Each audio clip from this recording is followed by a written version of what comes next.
ay sumusunod na lang po. Maraming salamat sa inyo. Ngayon po magkakaroon po tayo ng salubungan.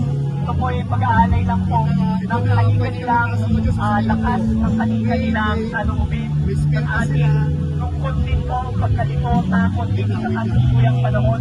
Pero lalo na po yung ating pag-asa na abot kaya kahit na sobrang dilim ng panahon natin ngayon, abot kaya pa rin po yung kinabukasan na malaya mula sa diktadura, malaya mula sa korupsyon, at malaya mula sa mga dinastiya.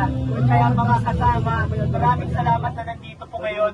Mahal na mahal ko po kayong lahat.